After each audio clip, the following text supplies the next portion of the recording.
नमस्कार दोस्तों। आज हम बात करेंगे कोर्ट कार्ड्स की या रॉयल फैमिली कार्ड्स की। इससे पहले मैं थोड़ा बताना चाहूँगी कि मैं ना यहाँ हिंदी के शब्दों का भी प्रयोग करूँगी, क्योंकि क्या है, कई लोगों की क्वेरी ये है, उन्हें लगता है कि अगर अच्छी आपकी इंग्लिश नहीं है तो आप टैरो नहीं समझ सकते। तो ध्यान रखिएगा, हम रीडर्स हैं, हमारा ना मेंटली शार्प होना ज़्यादा इम्पॉर्टेंट है।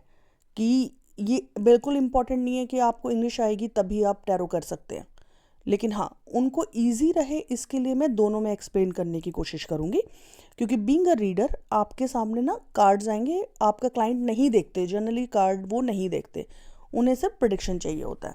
तो मैं कोशिश करूँगी कि हर एक इंसान इससे समझ पाए। ठीक है, चलिए आगे चलते हैं। यहाँ एक इम्पॉर्टेंट बात मैं सबसे पहले बताना चाहूँगी। अगर आप ऑनलाइन पोर्टल पे काम करते हैं, वहाँ पे ना कुछ चीज़ें आपसे टेक्निकली पूछ सकते हैं, जिसका डिटेल वीडियो मैं आपको तब बताऊंगी जब कोर्स कंप्लीट हो जाएगा। ठीक है, कि इंटरव्यू में क्या क्या पूछ सकते हैं। लेकिन यहाँ पे आप समझिएगा, जब हम माइनर कार्ड्स की बात कर रहे हैं ना, तो माइनर कार्ड में हमने बोल लिया 4 ग्रुप हैं। ठीक है, वॉन्ड्स का, सॉर्ड का, पेंटिकल का एंड कप का। ठीक है, एक सेकेंड। तो जब ये 4 ग्रुप है, हमने कहा इन चारों ग्रुप में, हर एक ग्रुप में 14-14 कार्ड्स हैं। ठीक है, 14-14 चारों ग्रुप में कार्ड्स आपको मिलेंगे। ठीक है, 14 ग्रुप कार्ड्स के एक ग्रुप है।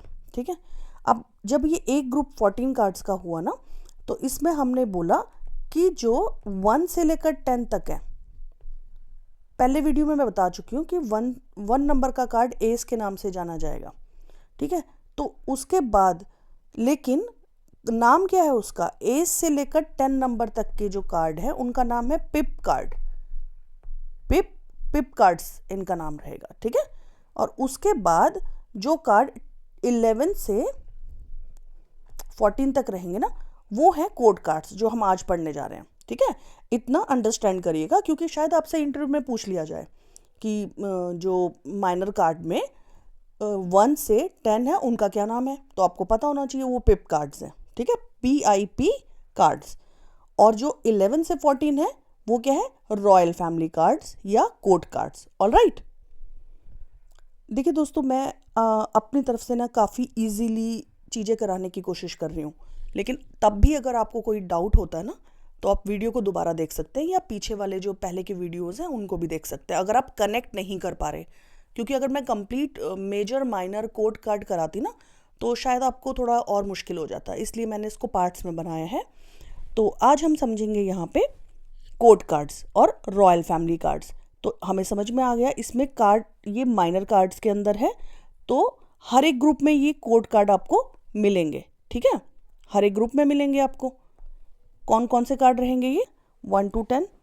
उसके बाद कार्ड नंबर 11 को पेज बोला जाएगा। ठीक है, हिंदी में राजकुमार। कार्ड नंबर 2 को नाइट बोला जाएगा, हिंदी में सेनापति। कार्ड नंबर 12 यहाँ रहेगा नाइट का कार्ड। ठीक है, और नाइट को हम क्या बोलते हैं, सेनापति। सेनापति, कार्ड नंबर 12। कार्ड नंबर 13 रहेगा क्वीन का, रानी। कार्ड नंबर 4 रहेगा किंग का, राजा। ठीक है, कार्ड नंबर 1 मैंने आपको बताया राजकुमार है, पेज बोला जाएगा टैरो की लैंग्वेज में। ठीक है, आपको कंफ्यूज नहीं होना, आप राजकुमार भी बोल सकते हैं। कार्ड नंबर 12 नाइट, सेनापति, फिर क्वीन, राजा रानी। ओके,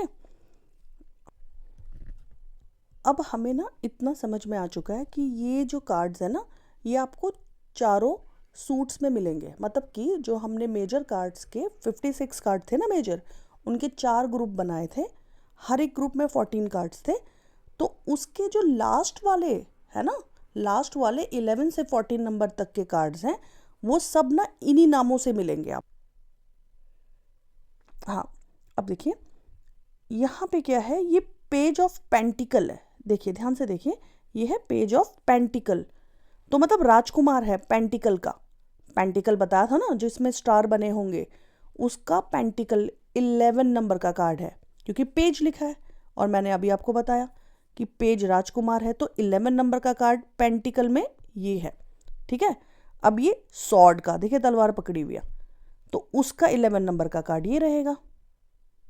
अब ये पेज ऑफ वॉन्ड्स है, लकड़ी पकड़ी हुई है, लकड़ी का मैंने बताया था लकड़ी जैसा कुछ दिखेगा आपको, ये वॉन्ड्स है, वॉन्ड्स का राजकुमार वाला कार्ड है 11 नंबर। ये कप का कार्ड है। अब आपको समझ में आ गया, 4 ग्रुप हैं तो 4 ग्रुप का 11 नंबर का कार्ड पेज के नाम से जाना जाएगा, ठीक है। और साथ में उसका नाम भी मेंशन होगा, जैसे यहाँ दिया हुआ है, page of wands, page of pentacle, ठीक है। ऐसे आगे बताती हूँ। नाइट की बात की हमने, सेनापति, ठीक है। तो जो सेनापति है उसको हमने नाइट बोला, और ये 12 नंबर का कार्ड है। हर एक सीरीज में ये हर एक ग्रुप में हर एक सूट में मिलेगा। 12 नंबर के कार्ड को 12 ना लिख के उन्होंने नाइट लिख दिया, नाइट ऑफ पेंटिकल। समझ में आ जाएगा आपको कि पेंटिकल का ना 12 नंबर का कार्ड है क्योंकि नाइट लिखा है। ये वॉन्ड्स का 12 नंबर का कार्ड है क्योंकि नाइट लिखा है, नाइट ऑफ वॉन्ड्स लिखा है। फिर कप में भी 12 नंबर का कार्ड है, ठीक है। इजी है ना। आगे चलते हैं। इसके बाद एक सेकेंड, क्वीन पे आ जाइए। अब हमने बोला क्वीन जो है वो क्या है, 13 नंबर का कार्ड है। 13 नंबर का कार्ड क्वीन का है, तो हर एक सूट में रहेगा वो। तो चाहे सॉर्ड का, पेंटिकल का, वॉन्ड्स का या कप का सूट हो या ग्रुप हो, उसमें 13 नंबर का कार्ड क्वीन के नाम से होगा, ठीक है। 13 नंबर नहीं मिलेगा। आगे चलते हैं। ये है 14 नंबर का कार्ड। तो 14 नंबर का जो कार्ड है वो आपको किंग के नाम से मिलेगा। King of pentacle, king of wands, king of cup, king of sword, wands, pentacles, ठीक है। 14 नंबर का कार्ड है। इतना मुझे लगता है आपको क्लियर है। कोई प्रॉब्लम हो पूछिएगा, हम आगे चलते हैं। अब ना थोड़ा बहुत इस रॉयल फैमिली को जानने की कोशिश करते हैं, ठीक है। तो सबसे पहले हम राजकुमार को पढ़ेंगे, चाहे वो किसी भी सूट में हो। एक राजकुमार के कैरेक्टरिस्टिक्स बिल्कुल सिमिलर रहेंगे, ठीक है। उसकी आदतें सब कुछ सिमिलर रहेंगे, चाहे वो किसी भी सूट में हो, पेंटिकल में हो, वॉन्ड्स, सॉर्ड, कप, वो चेंज नहीं होगा, ठीक है। उसकी चीज़ें सिमिलर रहेंगी क्योंकि उसका नेचर पढ़ने की कोशिश कर रहे हैं हम, ठीक है।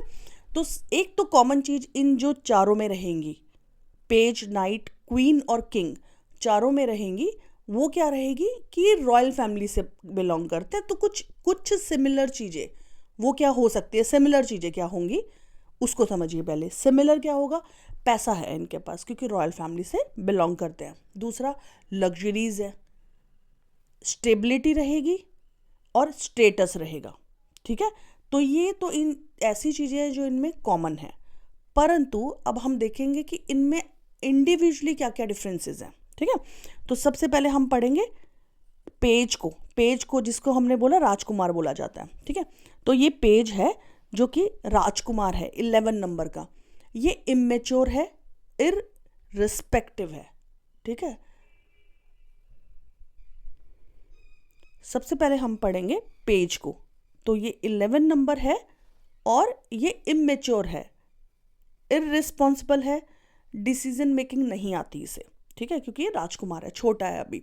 अगर हम एस्ट्रोलॉजी की बात करें तो हम 14 से 18, 19 तक के एज ग्रुप को वहाँ पे मरकरी से देखते हैं या वहाँ राजकुमार माना जाता है, ठीक है। तो अगर जो एस्ट्रोलॉजी जानते हैं वो अच्छे से समझ पा रहे होंगे कि मरकरी बुध ग्रह का कनेक्शन राजकुमार से है, और इसी प्रकार यहाँ पे पेज का कनेक्शन राजकुमार से है, ठीक है।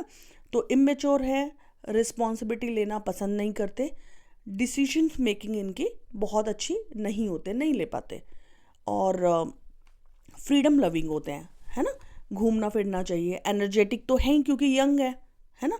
और यंग है तो फुल ऑफ आइडियाज़ भी हैं कि ये कर लेते हैं, वो कर लेते हैं, ऐसे कर लेते हैं, दूसरों को आइडिया दे सकते हैं, लेकिन खुद इम्प्लीमेंट करने में इनको प्रॉब्लम होती है, ठीक है।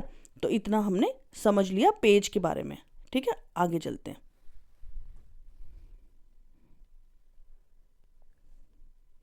नेक्स्ट है नाइट है सेनापति। तो अब सेनापति की जहाँ बात आई, वो एक बहुत मेच्योर पर्सन होते हैं, ठीक है, बहुत well matured, well responsible person होते हैं, करेजियस होते हैं, एक्शन ओरिएंटेड होते हैं। ठीक है, कैसे होते हैं एक्शन ओरिएंटेड? बातें कम करेंगे परंतु एक्शन लेने के लिए तैयार रहते हैं और इनके डिसीजंस भी अच्छे रहते हैं। लेकिन इनके पास ना पावर और अथॉरिटी नहीं होती, क्योंकि ये किंग जो है ना, राजा, उसी के आदेशों का पालन करते हैं। ठीक है, तो इसीलिए एक्शन ओरिएंटेड है परंतु इनके पास अथॉरिटी नहीं होती। ठीक है, नेक्स्ट चलते हैं। नेक्स्ट है क्वीन। क्वीन के बारे में क्या है? इमोशनल है ना, क्योंकि रानी है, मदरली फिगर है, मदरली नेचर है, बहुत केयरिंग है, नरिशमेंट आती है, नर्चरिंग है, मेच्योर्ड भी है और स्टेबिलिटी भी है। अब स्टेबिलिटी कैसे है? क्योंकि मैंने बताया स्टेबिलिटी जनरली आपको ना कोर्ट कार्ड्स में सबके पास मिलेगी। और अब इनके साथ भी यही है भाई कि अगर एक बार राजा रानी बन गई, राजा से शादी हो गई, तब तो ये पक्की बात है भाई, इनका अपना पद तो पक्का हो गया। अब उसके बाद राजा अगर दूसरी मैरिजेस भी करते हैं तो ये तो रानी ही रहेंगी। ठीक है, तो इनके पास क्या है? पावर तो होता है। ठीक है, पावर होती है इनके पास, स्टेबिलिटी भी होती है। और पावर किस लिए? क्योंकि राजा से ना डायरेक्ट इनका एक्सेस है, इनके पास राजा का डायरेक्ट एक्सेस होता है, इसलिए ये पावरफुल भी होती है। लेकिन इनके साथ भी एक चीज़ है कि अथॉरिटी इनके पास भी नहीं है ना, खुद से फैसले नहीं ले सकती। ये एक सबसे बड़ी कमी है इसमें। ठीक है, और इमोशनल होती हैं, ये भी एक इनका ड्रॉबैक हो सकता है। और ऐसा ज़रूरी भी नहीं कि हर एक कार्ड में वो चीज़ आए, लेकिन अभी हम समझ रहे हैं इमोशनल ये होती हैं। ठीक है, नेक्स्ट आता है किंग। अब किंग को समझिएगा। किंग क्या बताएगा? पावरफुल पर्सन को बताएगा, अथॉरिटी को बताएगा, स्टेबिलिटी को बताएगा। ठीक है, मैच्योर पर्सन को बताएगा, डिसीजन मेकर है वो, रिस्पॉन्सिबल भी है और बोल्ड भी है। ठीक है, ये आपको समझ में आना चाहिए। हमने रॉयल फैमिली कार्ड्स आज किए, इनका यूज़ हम करेंगे अपने क्लाइंट्स को बताने के लिए। ठीक है, और यहाँ मैं एक बात और बताना चाहती हूँ, ये कार्ड ना सिर्फ हमारी क्लाइंट की लाइफ आगे कैसी होगी, पास्ट में कैसा हुआ होगा, वो सब बता रहा है। कोई राजा रानी नहीं है, सिर्फ उनके सिंबल्स, आसपास क्या है, उन्होंने कपड़े कैसे पहना है, कैसे बैठे हैं, ये सब हमें ना सिचुएशन बता रहा है अपनी क्लाइंट की। ऑलराइट, चलिए यहीं पे वाइंड अप करते हैं आज का वीडियो। आप पढ़ते रहिए और मैसेज करिए, चैनल के साथ बने रहिए और सपोर्ट करते रहिए। Thank you, good luck.